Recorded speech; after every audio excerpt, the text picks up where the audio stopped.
சைரத்துல் அஸதியார் ரலியல்லாஹு அன்ஹா அவர்களை பற்றி ஒரு செய்தியை உங்களிடம் உரையாடப் போகிறோம்.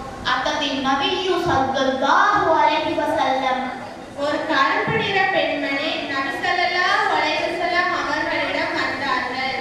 ஃபகாலத் இன்னி உஸ்ரிஹ் அல்லாஹ்வின் தூதரே, நான் வலிப்பு நோயால் அடிக்கடி பாதிக்கப்படுகிறேன் என்றார்கள்.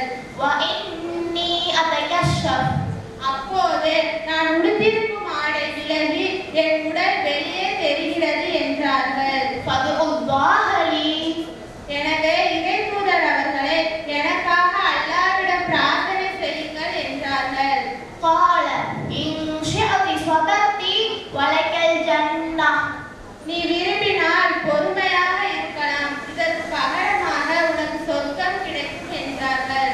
وإن شئت دعوت الله أن يعافيك நீ விரும்பினால் பொறுமையாக இருக்கலாம், உனக்கு குணமளிக்க வேண்டி அல்லாஹ்விடம் பிரார்த்தனை செய்கிறேன் என்றார்கள். فقالت اصبر فقالت إني أتكشف فادعوا الله ألا أتكشف பொறுமை கொள்வதால் சுவனம் கிடைக்கும் என்றால் நான் பொறுமையாக இருக்கிறேன், ஆனால் வலிப்பு வரும்போது என் ஆடை விலகி என் உடல் வெளியே தெரியாமல் இருக்க துஆ செய்யுங்கள் என்றார்கள். فدعا لها அவ்வாறே அப்பெண்மணிக்காக நபி அவர்கள் பிரார்த்தனை செய்தார்கள். سبحان الله قصة جميلة لامرأة متدينة وخلوقة சுபஹானல்லாஹ், மார்க்கப்பற்றுள்ள நற்குணம் நிறைந்த ஒரு பெண்ணின் வரலாறை மிக அழகாக கேட்டோம்.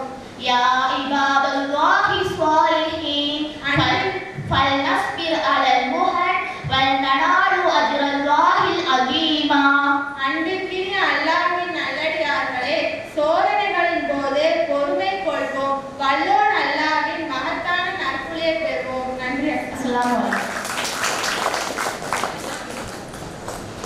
மாஷா அல்லாஹ். ஏதாவது ஒரு நோய் வந்துட்டா எதை தின்னா பித்தம் தீரும் தான் அலையிறோமே தவிர அதை பொறுத்துக்கிட்டா அதுக்கான கூலி மறுமையில கிடைக்கும் அப்படின்றத மறந்துடுறோம். இன்ஷா அல்லாஹ் சோதனை காலத்துல பொறுமையா